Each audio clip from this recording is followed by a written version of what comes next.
سورۃ طٰہٰ کی آیت نمبر 120۔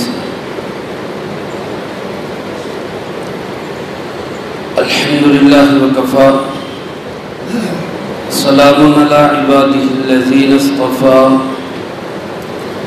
خصوصاً علی سید الرسل وخاتم الانبیاء وعلى آلہ واصحابہ الاتقیاء۔ اما بعد فاعوذ باللہ من الشیطان الرجیم، بسم اللہ الرحمن الرحیم۔ فوسوس الیہ الشیطان قال یا آدم هل ادلک علی شجرۃ الخلد وملک لا یبلی،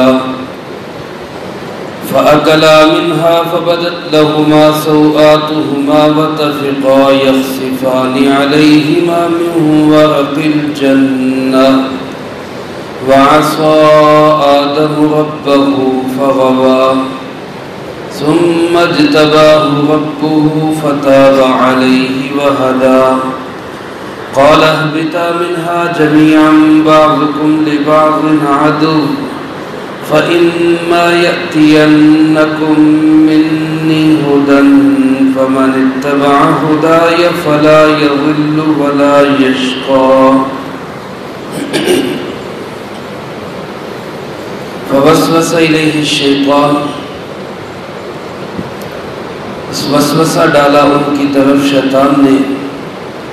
قال یا آدم، کہنے لگا اے آدم علیہ السلام، هل ادلک علی شجرۃ الخلد، کیا میں بتلاؤں تجھے ایک ایسا درخت جو ہمیشہ کی زندگی دینے والا ہو، وملک لا یبلی، اور ایسی بادشاہت جو کبھی پرانی نہ ہو۔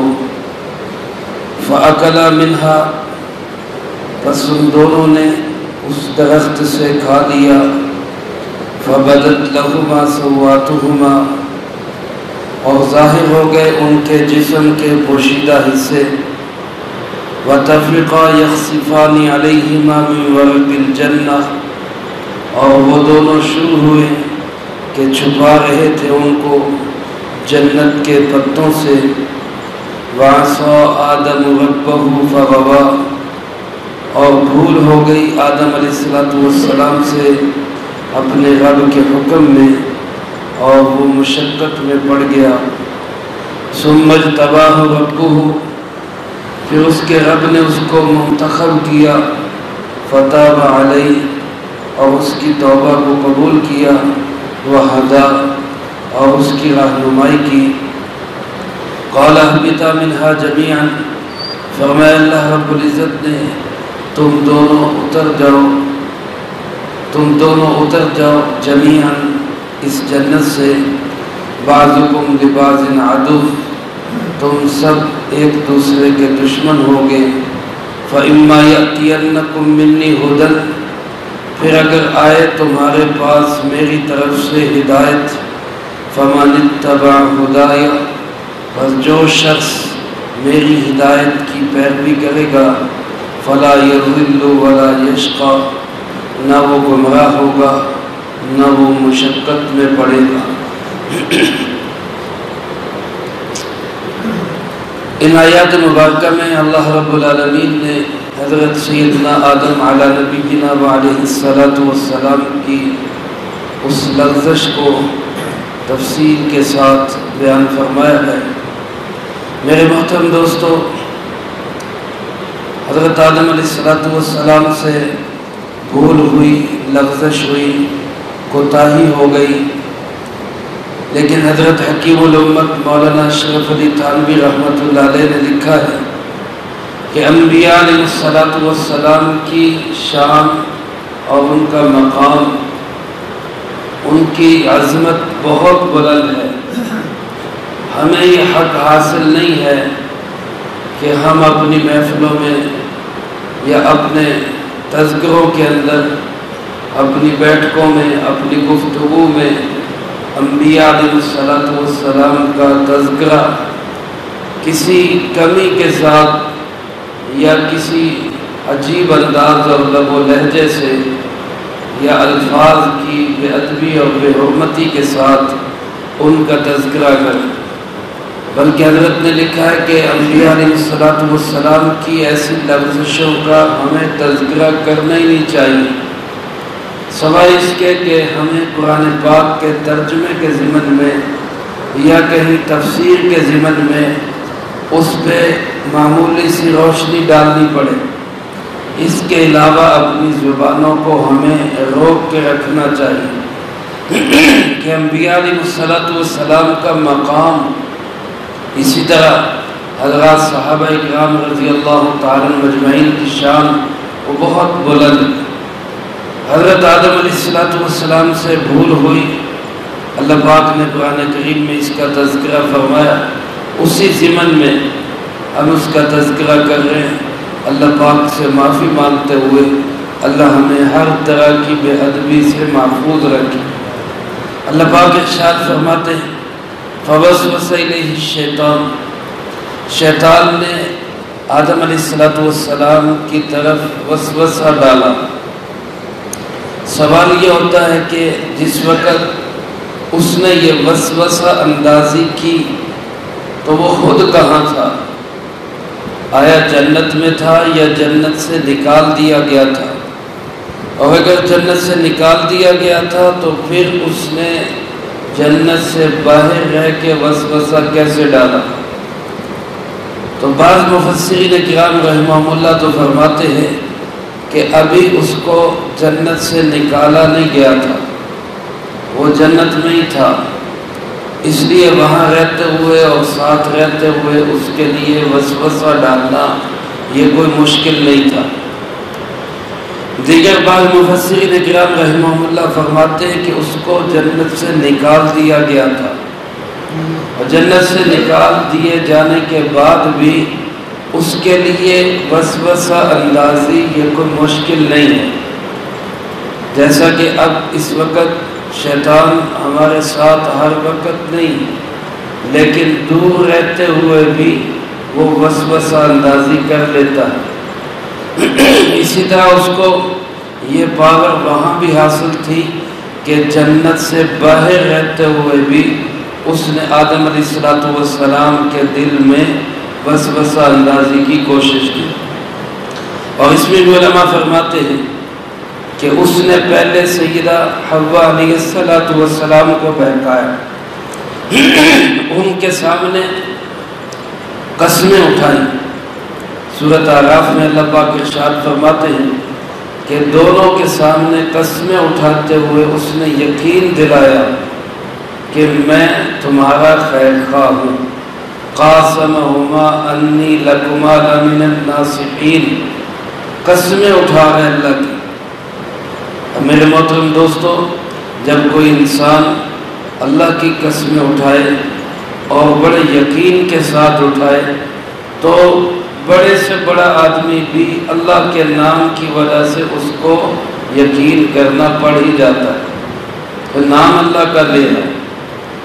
تو یہ تو پہلا موقع تھا، اس سے پہلے ایسی کوئی دجل کاری، کوئی فریب کاری، کوئی دھوکہ دہی کوئی تھی نہیں کہ کسی کے ذہن میں ہو یا قسمیں اٹھا کے بھی کوئی دھوکہ دے سکتا ہے۔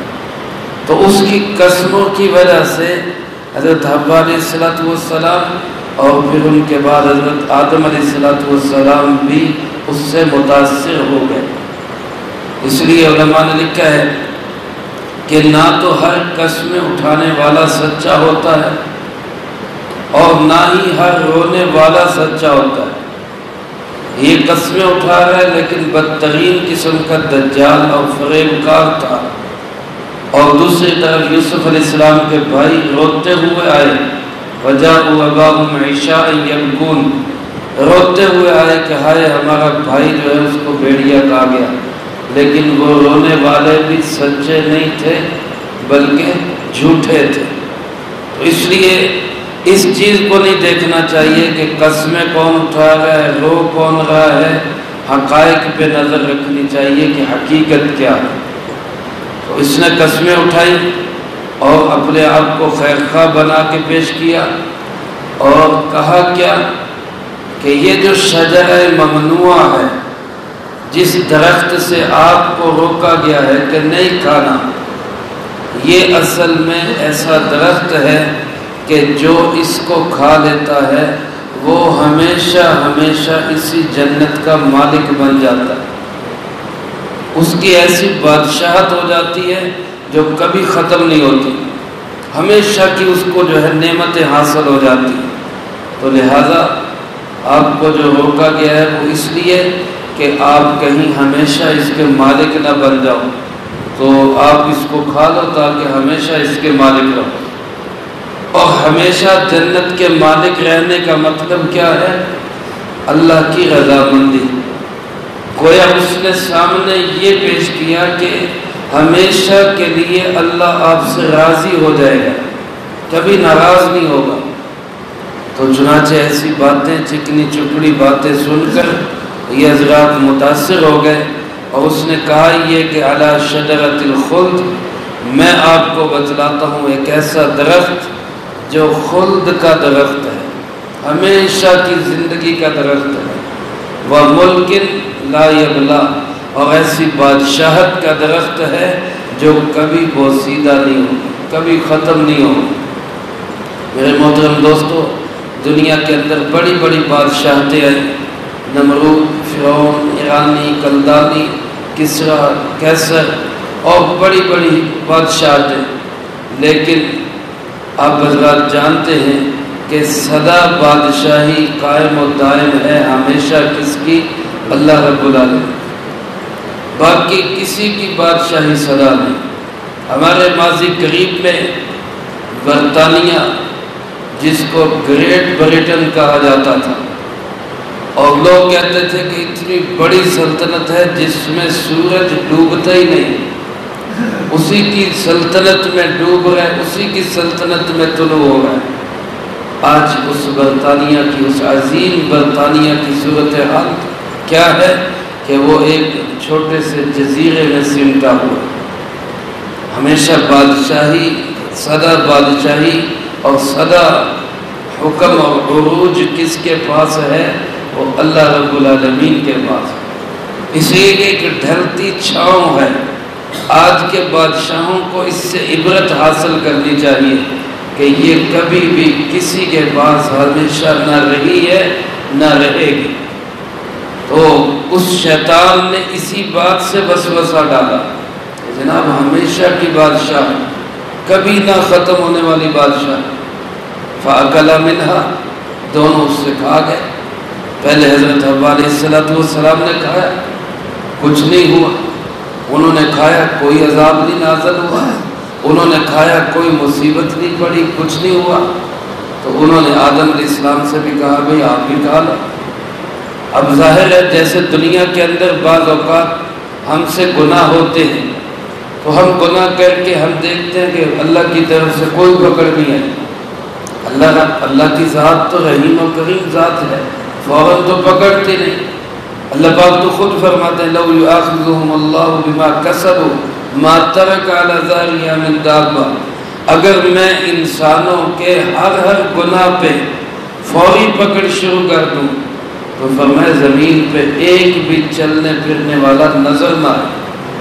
وہ تو رحیم و کریم ذات ہے، فوری گرفت نہیں کرتا، لیکن اس فوری گرفت نہ ہونے کی وجہ سے ہم گناہوں پہ جری ہو جاتے ہیں۔ ہم کہتے ہیں کچھ نہیں ہوا، کیا ہو گیا، پھر کیا ہوا، کر لے، کوئی مسئلہ نہیں۔ اور پھر وہی گناہ کی ہماری جرأت جو ہے، جسارت جو ہے، وہ بعض اوقات ہمیں کفر تک لے جاتی۔ اللہ ہماری اس سے حفاظت فرمائے۔ بہرحال ہمیں ڈرنا چاہیے۔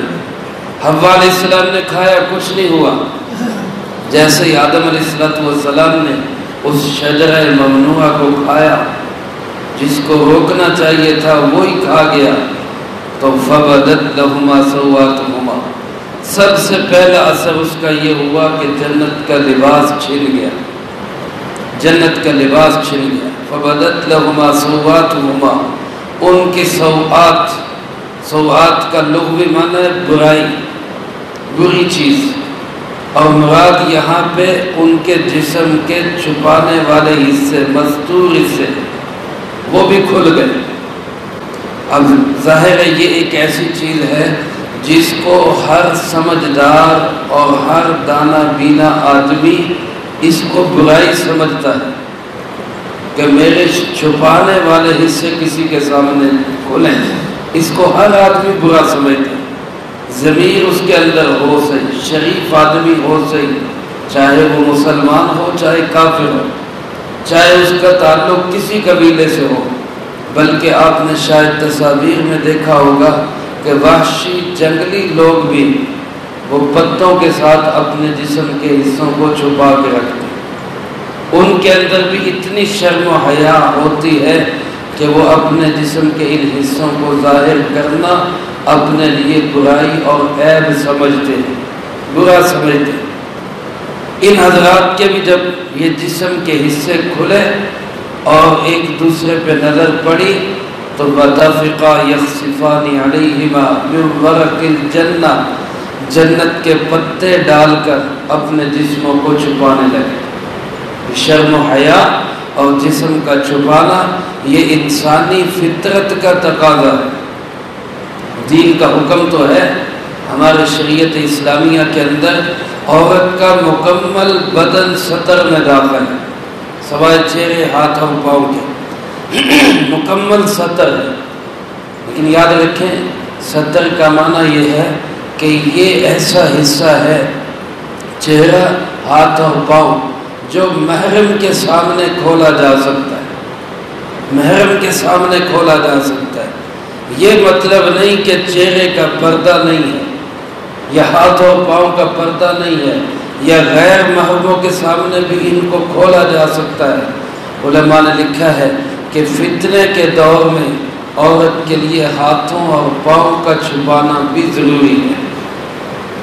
وہ چہرے کا پردہ بھی ہے، ہاتھوں پاؤں کا پردہ بھی ہے۔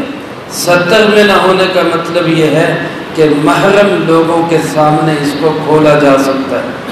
اس کے علاوہ باقی جسم کا جتنا حصہ ہے، سر کے بالوں سے لے کر وہ پاؤں کے ٹخنوں تک، وہ سارے جسم کے حصے کو، بازو، کونیاں اور اسی طرح سر کے بال، گلا، ہر چیز کو محرموں سے چھپانا بھی ضروری ہے، محارم سے چھپانا بھی ضروری ہے۔ اور مرد کے لیے ناف سے لے کر گھٹنوں تک، یہ حصہ گھٹنوں کے نیچے تک، اس کا چھپانا ضروری ہے۔ اب مرد جو ہے وہ نکر پہن کے مردوں کے سامنے آئے، محرم کے سامنے بھی آئے تو یہ بات اس کے لیے بہت عیب کی بات ہے۔ شرم و حیا والے آدمی کو یہ پسند نہیں، اچھا نہیں لگتا۔ اس لیے یہ حصے تو شریعت میں ہے، اور ویسے فطرت انسانی کا تقاضا ہے کہ انسان اپنے جسم کے پوشیدہ حصوں کو ظاہر کرنا اس کو اچھا نہیں سمجھتا۔ تو جب ان کے وہ ظاہر ہوئے یہ اس کو چھپانے لگے۔ اللہ پاک فرماتے ہیں وَعَصَىٰ آدم، آدم علیہ السلام سے بھول ہو گئی۔ میرے محترم دوستو، عصا کا لفظی معنی ہوتا ہے نافرمانی، لیکن یہ نافرمانی ہوتی ہے میرے آپ کے لیے جو جان بوجھ کے گناہ کرتے ہیں۔ حضرت آدم علیہ السلام نے جان بوجھ کے نہیں کیا، ان سے بھول ہوئی تھی، اس لیے یہاں ہم عصا کا ترجمہ بھول سے ہی کریں گے۔ اللہ پاک نے عصا کا لفظ کیوں استعمال کیا؟ اس لیے کہ اللہ تو اللہ ہے، وہ آدم علیہ السلام سے بھی بڑا ہے، بہت بڑا ہے، آدم علیہ السلام کا بھی مالک ہے، تو اللہ تو کہہ سکتے ہیں، لیکن ہماری جو ہے وہ حیثیت نہیں ہے کہ ہم آدم علیہ السلام کے متعلق یوں کہیں کہ انہوں نے نافرمانی کی۔ اللہ ہمیں اس سے محفوظ فرمائے، ہم یہی کہیں گے کہ ان سے بھول ہو گئی۔ فغوا، غوا کا ایک معنی ہوتا ہے گمراہ ہو جانا، لیکن ظاہر ہے یہ ترجمہ آدم علیہ السلام کے لیے سخت بے ادبی ہوگا اگر ہم یہ کریں۔ یہ ترجمہ نہیں اس کا ہوگا، اس کا ترجمہ جو حضرت فرار رضی اللہ تعالیٰ عنہ لغت کے امام ہیں انہوں نے فرمایا ہے، وہ فرماتے غوا کا معنی دنیاوی مشقت، دنیا کی مشقتوں کو بھی غوا کہتے ہیں۔ تو آدم علیہ السلام سے بھول ہوئی اور وہ دنیا کی مشقتوں میں پڑ گئے۔ پہلے جنت کے اندر جو کچھ سکون سے مل رہا تھا اب وہ سب مشقت سے ملے گا، تو یہ اس کا نقصان ہوا۔ مگر اللہ پاک ارشاد فرماتے ہیں آدم علیہ السلام دنیا کی مشقتوں میں پڑ گئے، لیکن پھر ایک بھول ان سے ہوئی، ایک بھول شیطان سے ہوئی، ایک حکم ان سے ٹوٹ گیا غلطی سے، لغزش سے، ایک حکم شیطان نے توڑا کہ میں سجدہ نہیں کروں گا۔ اس کے بعد کیا ہوا؟ شیطان اپنے جرم پہ ڈٹ گیا، اس کے دلائل دینے لگا، میں نے ٹھیک کیا، انا خیر من، میں نے کوئی غلطی نہیں کی۔ دوسری طرف آدم علیہ السلام سے بھول ہوئی، لغزش ہوئی اور احساس ہوا تو فوراً کیا کہنے لگے؟ ربنا ظلمنا انفسنا وَإِن لَّمْ تَغْفِرْ لَنَا وَتَرْحَمْنَا لَنَكُونَنَّ مِنَ الْخَاسِرِينَ۔ اے اللہ ہم نے اپنے آپ پہ ظلم کر لیا، اے اللہ تو نے اگر ہمیں معاف نہ کیا، ہم پہ رحم نہ کیا، ہم برباد ہو جائیں گے۔ اے اللہ تو ہمیں معاف کر دے، تو بہت معاف کرنے والا۔ یہ طریقہ ہے انسان کا، غلطی ہو جائے، بھول ہو جائے، فوراً توبہ کر، جیسا کہ رسول اللہ صلی اللہ علیہ وسلم نے ارشاد فرمایا اتبع السیئۃ الحسنہ، گناہ ہو جائے تو اس کے بعد نیکی کرو، اس کے بعد کوئی اچھا عمل کر لو، تمحوہا، وہ نیکی اس گناہ کو مٹا دے گی، وہ نیکی اس گناہ کو مٹا دے گی۔ اس لیے آدم علیہ السلام نے فوراً توبہ کی، معافی مانگی، اپنے گناہ پہ ڈٹے نہیں، گناہ کے دلائل پیش کرنے نہیں شروع کر دیے۔ یہ شیطان کا کام تھا۔ آج میرے دوستوں بہت سارے لوگ ہیں گناہ بھی کرتے ہیں، اس کے دلائل بھی دینا شروع کر دیں۔ سود نہیں چھوڑا جا رہا، سود کو حلال کرنے کے دلائل دینے شروع کر دیں۔ پردہ نہیں ہوگا، پردے کے ختم ہونے کے یا پردہ نہ ہونے کے دلائل دینے شروع کر دیں گے۔ خدا کے بندو بہانے نہیں بنانے چاہیے، حکم پہ عمل نہیں ہوگا، دل میں سمجھو کہ ہم گناہ گار ہیں، ہم خطا کار ہیں، اللہ ہمیں معاف کرے، بجائے اس کے کہ اس پہ ڈٹائی کہ جناب ٹھیک ہے ہم صحیح کر رہے ہیں، کوئی ایسی بات نہیں، کچھ نہیں ہوتا۔ تو یہ ایسی چیزیں، یہ شیطانی چیزیں ہیں۔ آدم علیہ السلام نے توبہ کی تو اللہ فرماتے ثم اجتباہ ربہ، اس کے رب نے اس کو چن لیا، اس کے رب نے اس کا انتخاب کر لیا، فتاب علیہ، اور ان کی توبہ کو قبول کیا، وہدا، اور ان کی رہنمائی کی، اللہ نے ان کو سیدھے راستے پہ پھر گامزن کر دیا۔ میرے محترم دوستو، غلطی کے بعد فوراً ہمیں توبہ کرنی چاہیے۔ البتہ ایک سزا ساری اولاد کو ضرور ملی، آزمائش میں پڑ گئے کہ اب وہ جنت جو ہے اللہ پاک نے گویا فرمایا وہ ہے تمہاری، لیکن اب ذرا امتحان سے گزر کے وہاں آنا پڑے گا۔ اہبطا، اتر جاؤ یہاں سے، اہبطا منہا جمیعا، سب اتر جاؤ۔ سب اس لیے کہ اس وقت آدم علیہ السلام اور حوا علیہ السلام ہی تھے، لیکن ان کے ساتھ ہی ان کی نسل بھی شامل تھی۔ تم سب جنت سے نیچے اتر جاؤ، زمین پہ اتر جاؤ۔ اب اس کا نتیجہ کیا ہوگا؟ بعضکم لبعض عدو، تم سب آپس میں ایک دوسرے کے ساتھ دشمنی کرو، تمہاری آپس میں دشمنیاں ہوں۔ یہ میرے محترم دوستو آج دنیا کے اندر جنگ و جدال، قتل و غارت گری، اور حتیٰ کہ بھائی بھائی دشمن، یہ سب اسی کا نتیجہ ہے۔ اب اولاد آپس میں لڑے، اولاد کی آپس میں دشمنیاں ہوں تو یہ بات ماں باپ کے لیے سخت تکلیف کا باعث ہوتی ہے۔ آدم علیہ السلام کے لیے یہی بات تشویش اور تکلیف کا باعث ہوئی کہ ان کی اولاد آپس میں دشمن ہوگی۔ فَإِمَّا يَأْتِيَنَّكُمْ، لیکن اللہ پاک فرماتے ہیں دشمنی کے باوجود جس کے پاس میری طرف سے ہدایت آئے، رہنمائی کا پیغام آئے، سچا پیغام اس کے تک پہنچے، تو فمن اتبع ہدایا، میرا وعدہ ہے کہ جو میری ہدایت کی پیروی کرے گا فلا یضل، وہ کبھی گمراہ نہیں ہوگا، ولا یشقا وہ کبھی بدبخت نہیں ہوگا، یا وہ کبھی مشقت میں نہیں پڑے۔